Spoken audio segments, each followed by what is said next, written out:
More Dortmund. There's plenty of speculation that with Jason Wilcox likely to join Manchester United and Erik ten Hag possibly being elsewhere next season, Jadon Sancho could be back in the fold at Old Trafford, since obviously he worked with Wilcox in the City youth team back in the day. That's right. What's your take, Jules?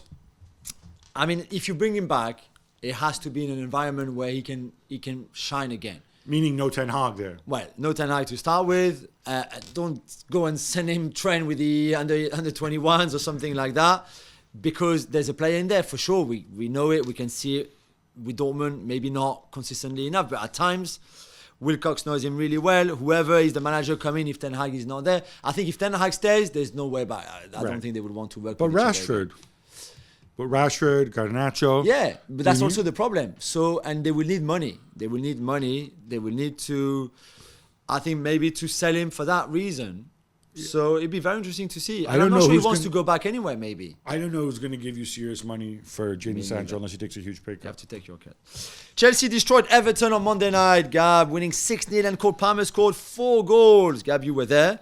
Were Chelsea good or Everton an absolute shambles? Or both? I think a bit of both in the first half. In the second half, the game just kind of derailed a little bit. By the way, Palmer could have had 5 because he had one where the XG was like 0.9. Yeah.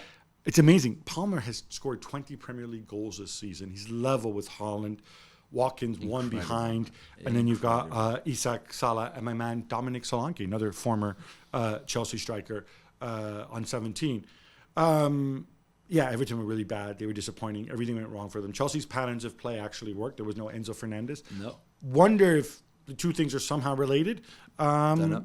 But yeah, it would have been really good for Pochettino, Jules. Except then...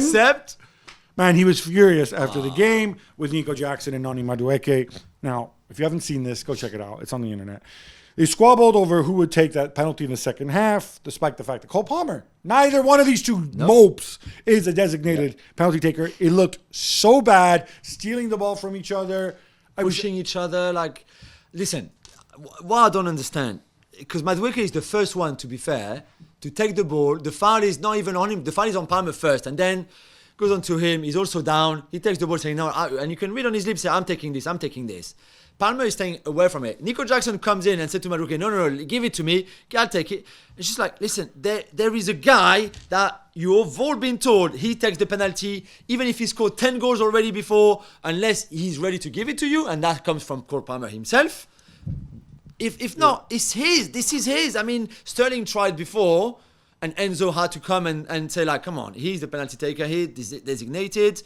What are Madueke and Nico doing? I don't understand. You know, Pochettino says if it happens again, they're out of the team. You know what? What I would do? Right. Out of the team now. Yeah. You especially, Madueke. Yeah. I don't need to see this nonsense from you. You, Jackson, unfortunately, I need you because we're stupid morons and we let Broja go. We don't have any other strikers.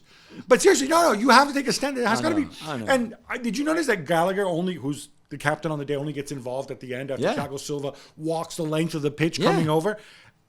Gallagher's like, why? Why am I doing this? I know. I mean, honestly, I don't want to be like those old guys. Oh, on John Terry's day, they would have kicked them up the backside. Yeah. John Terry would have hogtied them and put them in the boot of a car, which is what they probably deserve. Yeah. So embarrassing. Yeah.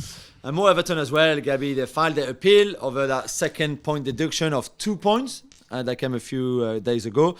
And there's a chance we won't get a resolution until May 24th, which is 5 days after the end of the season. That's ridiculous. It is pretty ridiculous, especially when they're just arguing over accounting. Everton are also arguing, maybe we can have